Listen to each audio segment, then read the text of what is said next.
We've had to make a big decision, and here's the reason why. After finding our love for van life whilst living in Australia back in 2019, we always hoped to return to a minimalist lifestyle one day. But, like most 20-somethings, we felt the need to conform to the societal path of buying a house, getting good jobs, and settling down. And after you-know-what forced us home in 2020, that's exactly what we did. And as much as I dreamt about the moment I'd be doing the household chores in my own home and hosting family and friends, I was never happy. Well, not completely anyway. I always felt like a hole had been left and nothing could ever fill it. And whilst the current circumstances restricted what we could do, we thought buying a van would help, and it did.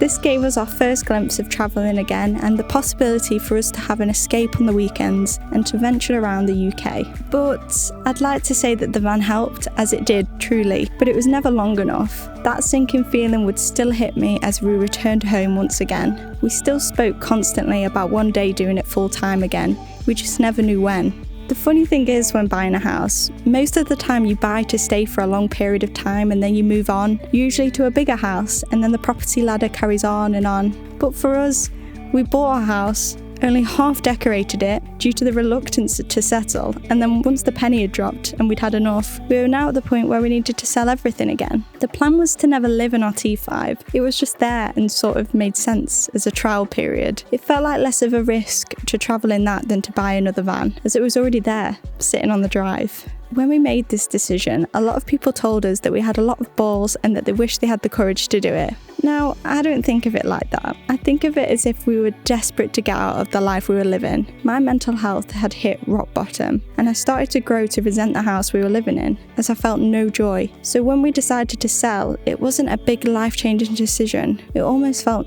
necessary. We were fortunate enough, or some could say boring enough, to have saved enough money to allow us to do this. We understand everyone isn't in this financial position, but with our desire to travel so strong, we saved every last penny we could. Some other factors also came into play that helped this decision.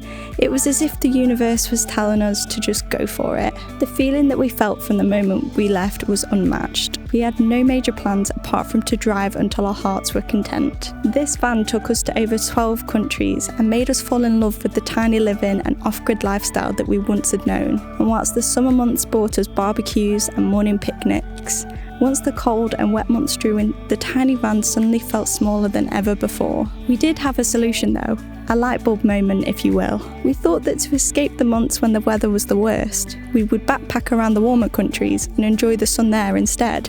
And whilst this was successful to a degree, we knew that this isn't a financial long-term solution, as much as we'd like it to be. Autumn and winter would come round soon enough and we'd be cooped up in the tiny van again. So this is when we found ourselves feeling slightly defeated. After returning from an unforgettable 2 months in Southeast Asia, winter had not yet left Europe, and with no heater or other upgrades in our van, we were stuck with the decision to return home and find a solid solution for our future travels. Welcome back to the very cold and wet UK. We're still at home. We got back nearly 4 weeks ago now, and we've been back just enjoying time with family, friends, catching up and figuring out what's next for us, which has been a very big decision. Since coming back, we've been trying to see what our options are and what we're really going to do next, and I think we've come up with the answer.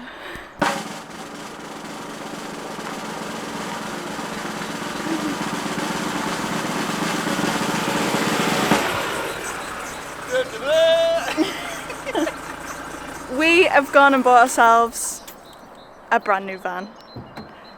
As much as we love the Jammy Dodger, we thought it's time for an upgrade and it's time for a new challenge. And that's exactly what we've done. What's that? Got a new challenge. Yeah, it's a lovely van, but at the minute all it looks like to me is a lot of work. And Mitch is not wrong. We worked out that our old van could nearly fit into our new van. That's a lot of space to be working with. This is a 2021 long wheelbase, high roof MAN TGE van. It has 54,000 miles on the clock, and it came up at a time when we were thinking long and hard about the decision, and at a good price. Me and Mitch tend to take these moments as a sign to just go for it. With all the space, we didn't even know if it was possible to pull it off. Mitch spent a lot of time contemplating if we had the skills to build this van to the high standard we'd envisioned. As you'll see, Mitch is quite the perfectionist when it comes to things like this. And as you can see from the tape on the floor, we do have a layout in mind, but we'll get to showing you that in a bit. This next series won't be a how-to guide on how to build a van, as frankly we're not confident and there are a lot more people who are better to watch for advice on the internet. It will be more of a story of how we try and build our very own home on wheels that allows us to have a more affordable lifestyle full of adventure that hopefully others can take inspiration from. Make sure to hit subscribe and give us a like if you're looking forward to this next challenge, and for now we'll head down to the garage where we'll start the build. So today is actually going to be the first day that we're going to do anything to the van. It feels like it's been a long time coming, just trying to get everything ready, and we've tried to order as much as possible, so hopefully that doesn't delay us when doing the build.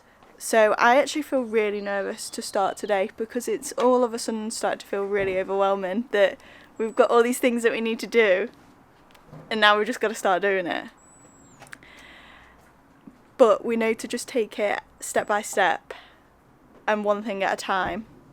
But I think what I'll do first is I'll get Mitch to run through the layout, so throughout this you guys see what we're trying to aim for during this build. Right, talk us through it, Mitch. God, I'm feeling overwhelmed. I think we'll be fine once we start. Yeah. Right, so basically the layout that we're going for, this is a really, really rough drawing. It's not to scale at all. But this across here, what we're thinking of doing is having the kitchen with the sink and the hob running across the bulkhead. So this is the bulkhead side of the van, driver's side, door side, and then obviously the back. Got the kitchen across the front, and then what we're thinking of doing is having a floating desk that's like an L-shaped kitchen, but this part underneath the window is not going to have any cabinets underneath it, so we can use it as a workspace as well as like a kitchen countertop, and then another cabinet on the right hand side, so we're just leaving enough floating space to fit your legs under basically. These are going to be where we're going to be sitting. We're going to have 2 bench seats that we'll hopefully be able to make a bed out of. This gap in the middle is going to be about 1/2 metre, if that gives a bit more scale. The bed's going to run across sideways to the van. Me and Martha aren't very tall, so we should be able to fit comfortably sideways, and then leave the underneath of the bed for the garage. And then the one thing that we're sort of designing the whole van around is we want to actually have the shower tray in the base of the van, in the floor, so you'll be able to lift up a lid and then the shower tray will be basically in the floor of the van, and we'll be able to hang the shower and the curtain from the roof of the van and shower basically standing there. And that is basically what the whole of the van is being built around, so we don't have to build a whole a whole shower unit just for the shower to give us more room. And yeah, that makes it sound like it's not a lot, but it's going to be one hell of a mission. I feel like we've got this though.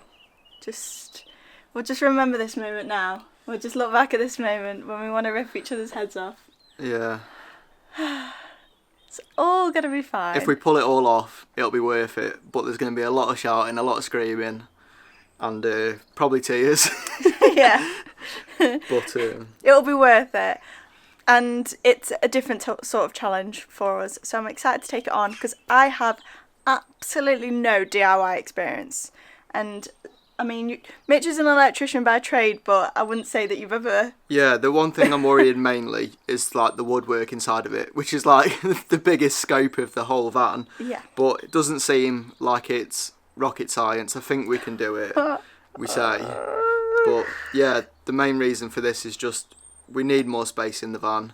You've probably seen in the previous videos we're lacking, and if we want to do this full time, it's the right time for us to do this while we're back at home and we've got a space to do it in.